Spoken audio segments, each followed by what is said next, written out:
Hey y'all, good morning. I've not really gotten myself ready yet, but I've got Justin sent off to work, got his lunch packed, got him sent off to work, got a few things done around the house this morning. I'm going to get myself ready here in just a minute, get my day going. I got a pretty good bit planned for today, some things I want to get done. You're going to get to do those things with me, so don't go anywhere. But I've got something really exciting going on out here, and I need to go check on the situation. So come with me. Come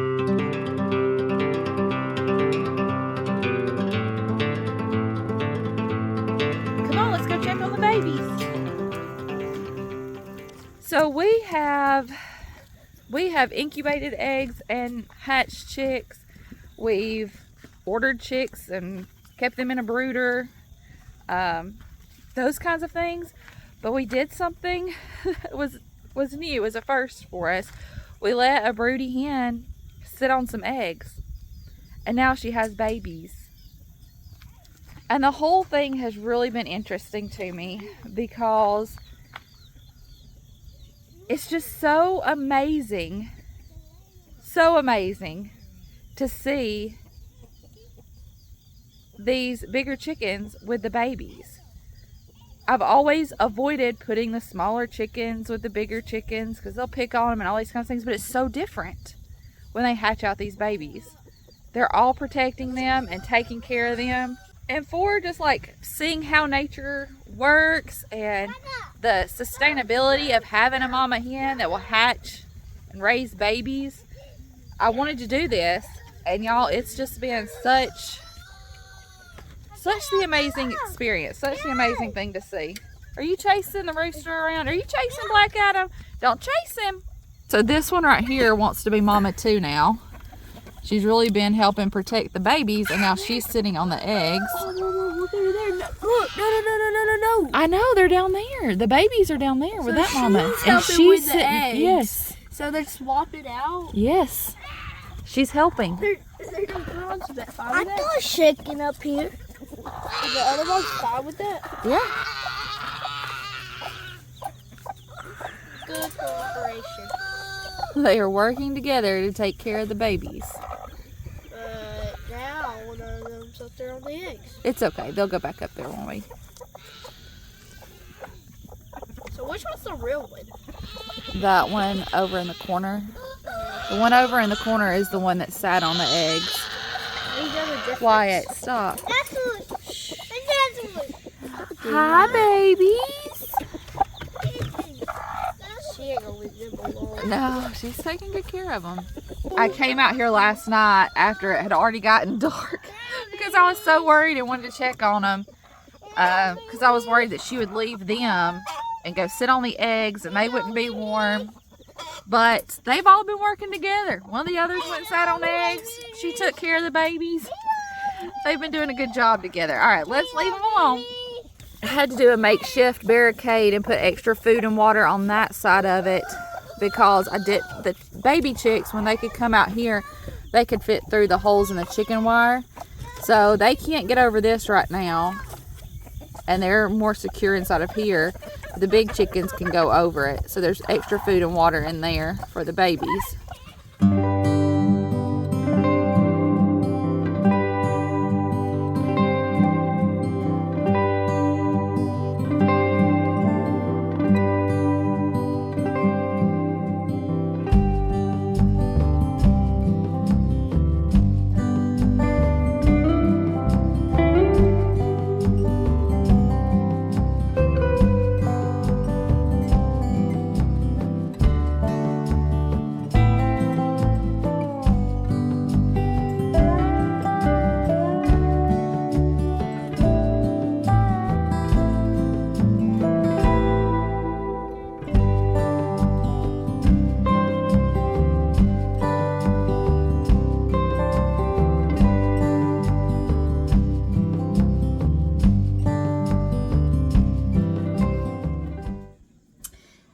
So I'm thinking this may just be the look for today.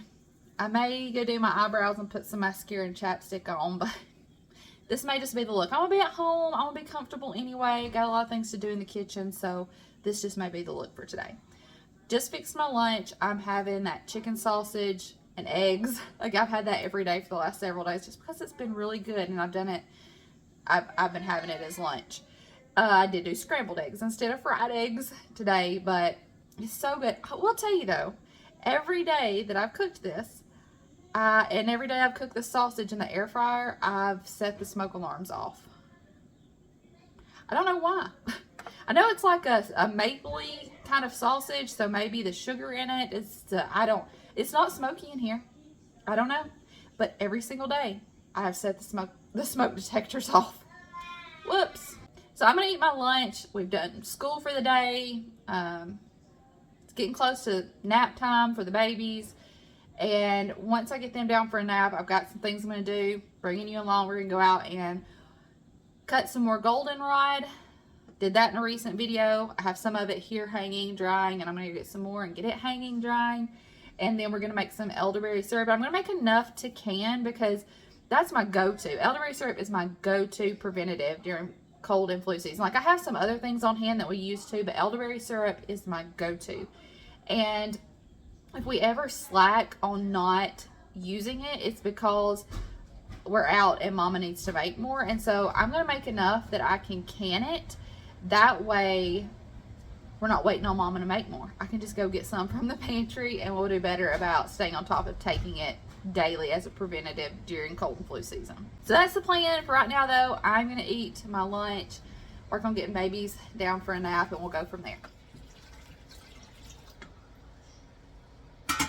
I've been trying to work out in my mind the order that I want to do things in so I can be most efficient with my time in the kitchen. I went ahead and filled up the water filter because that's something quick and easy I can do. It's done, marked off the list. And I think the next thing I'm going to do is go ahead and get the elderberries going because that needs to be simmering on the stove for a little while so that it reduces. And so it can be doing that while I'm doing other things. Right? So it makes sense to go ahead and get that started. So let's do it. I have the elderberries in the freezer. What I did when I harvested them is I just cut them, put them in bags, threw them in the freezer. Now they should be pretty easy to get off. There may still be some stubborn stems and stuff that end up in there, but we're going to strain all of this anyway. But it should be easy to shake those frozen berries and get those off. So let's do it.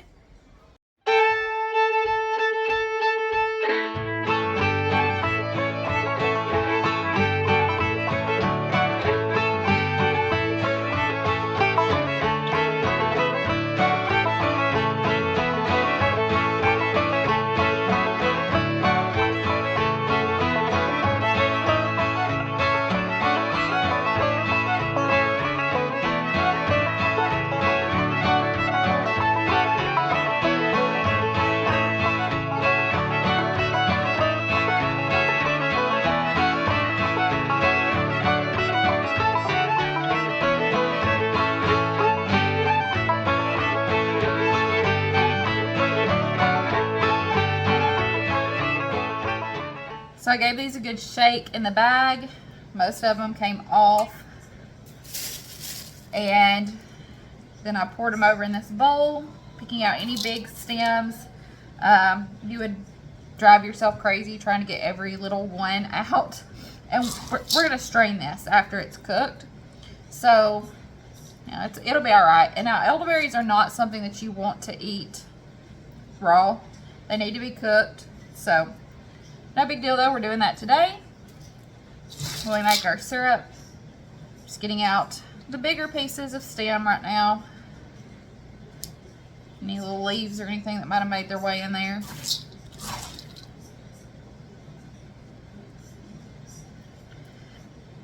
These came from right in my backyard, but if you don't have access to fresh elderberry, I used dried for many, many years. I'll link what I used when I used dried. I got it off of Amazon. I'll link it down in the description box. I'm also going to put the recipe. I haven't decided yet if I'm going to double this today. I'll let you know. But I'm going to put all the measurements for a single batch down in the description box. The only difference if you use dried berries would be that the single recipe is 4 cups of fresh. You would use 2 cups of dried. That's the only difference.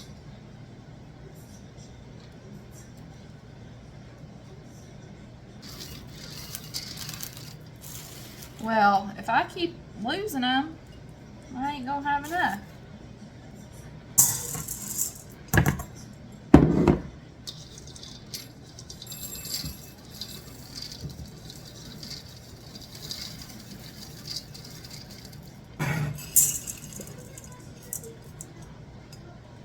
I have enough for 1.5 times the recipe, so that's what I'm going to do today. But again, the recipe for a single batch will be down in the description box. And give these a good rinse, and then we'll get them going on the stove.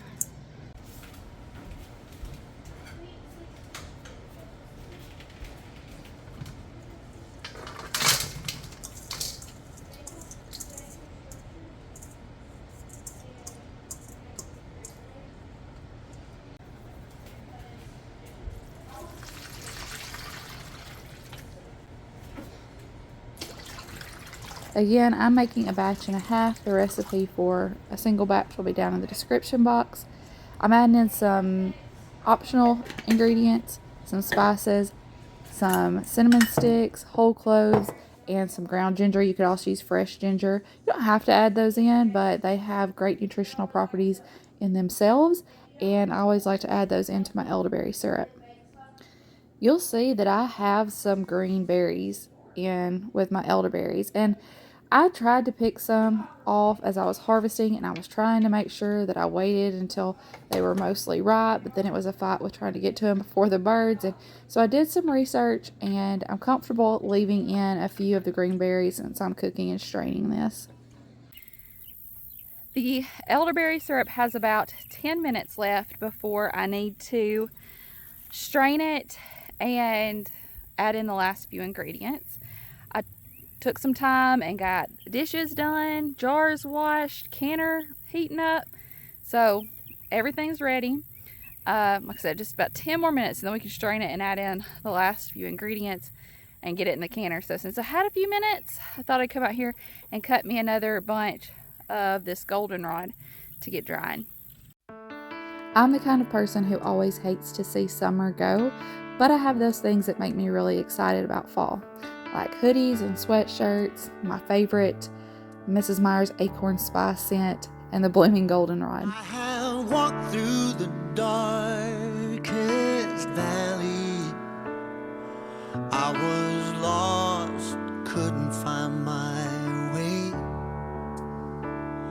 But then I heard him from within, he who died for my sins. He spoke my name, then I saw his face.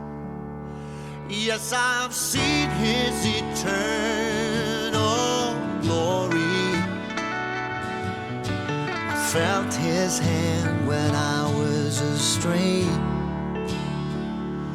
I never knew until then what his love truly meant. I was lost, but now I'm found by his grace. By his grace, by his grace, I've been saved by the grace of my Lord.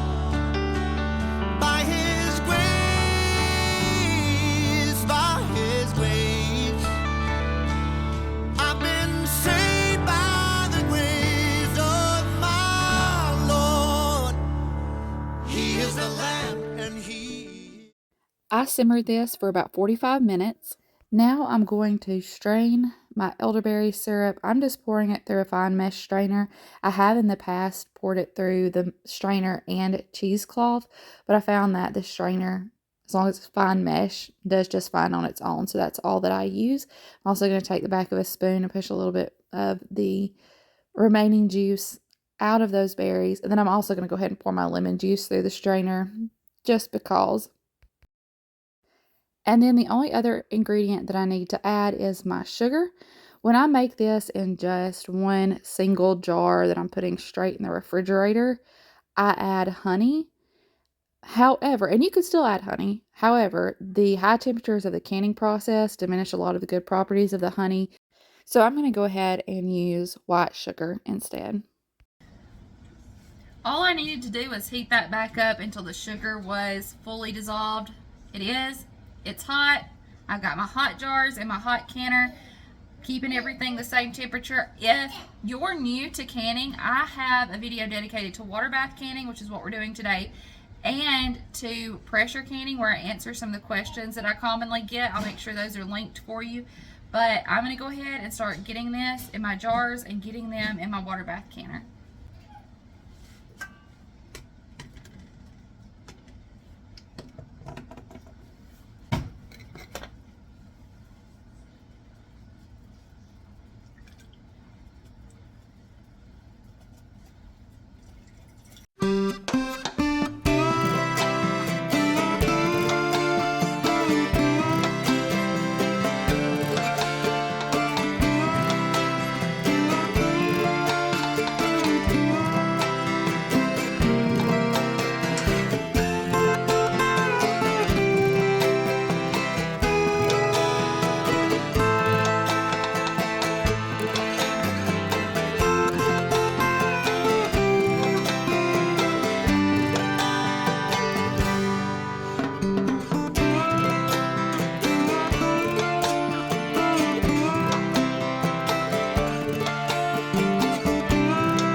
I got 6 jars with just a little bit left over that I'm going to go ahead and put in the refrigerator. We can start using. I'm going to get my canner up to a boil, and then once it starts boiling, I'll time it for 10 minutes. And then we'll have our elderberry. We'll pull it out, and we'll have our elderberry syrup ready to sit and seal and then go in the pantry. And these elderberries, this cooked elderberry mash that I have left over, it's going to go out to the chickens. Another good thing about not having honey in this syrup is that Fletcher can have it. If you've got a little one that's not a year old yet, you want to avoid honey, so he can have this. Now, why do I do this? What do we use this for? We mostly use elderberry syrup as a preventative, so we take it every single day through cold and flu season. When allergies would bother us the most, we take it every single day. A tablespoon for adults, a teaspoon for the kids. And if someone does get sick, we do that a couple times a day, up to 3 times a day. But yeah, cold and flu season, we're taking that every single day because it is packed full of all kinds of wonderful things to boost your immunity and help fight off sickness.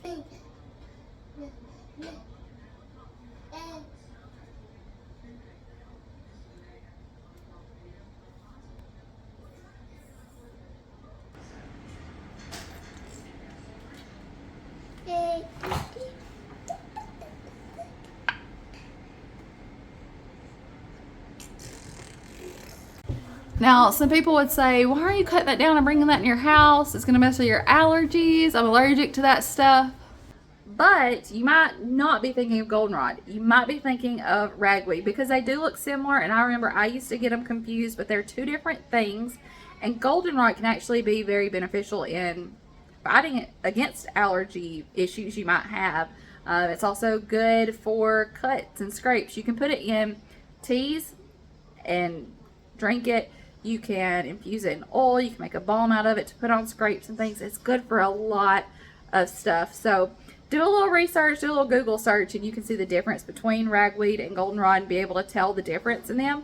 And then if you've got some goldenrod blooming around you, it's blooming everywhere right now around me. If you've got some, maybe cut a little bit and get it drying out so that you'll have it to use. What do you have behind that dome? I have a little helper who has joined me in the kitchen. Are you going to help Mama? You going to sit in your seat and watch Mama? Y'all, he gets in this walker and he just takes off. He goes like 90 miles an hour down that hallway. If you're in his way, better watch your toes. I think I'm going to start on supper. Starting a little bit earlier than I normally would, but just kind of in that mood where I want to go ahead and get it done. And then, you know, if somebody needs to just heat up part of it and eat later, they can, or whatnot. It's very important to me that we eat dinner together, and it may still work out. The timing may still work out that we can do that. But then sometimes I just have to make it work for me, even if it means making it now and heating it back up later. And we're doing something simple tonight. We're doing sausage biscuits. I think I'll probably do some eggs because we got tons of eggs. May do eggs to go with it if somebody wants eggs. So I think that's what I'm going to do. I'm going to go ahead and cook the sausage, make my 2 ingredient biscuits, get them cooking, and get that done. Yeah, let's get it done. Let's just get the things done.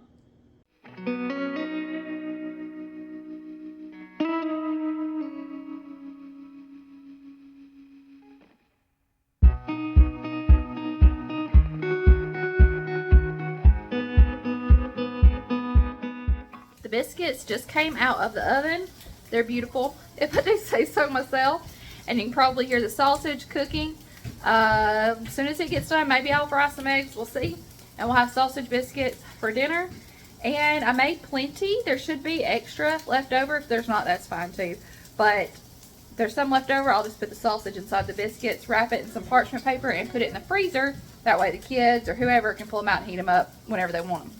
Thank you for spending a day with me, welcoming in fall. I hope your fall has started off beautifully. I know a lot of people this is their favorite season, and so I hope you're all excited about it. I'm a little sad to see summer go, but I'm also really excited about all the things that fall and winter hold. If you're not already subscribed, we sure would love to have you stick around and be part of our family. And when I say this, I mean it. I love you. I appreciate you. And I will see you in the next one. Bye, y'all.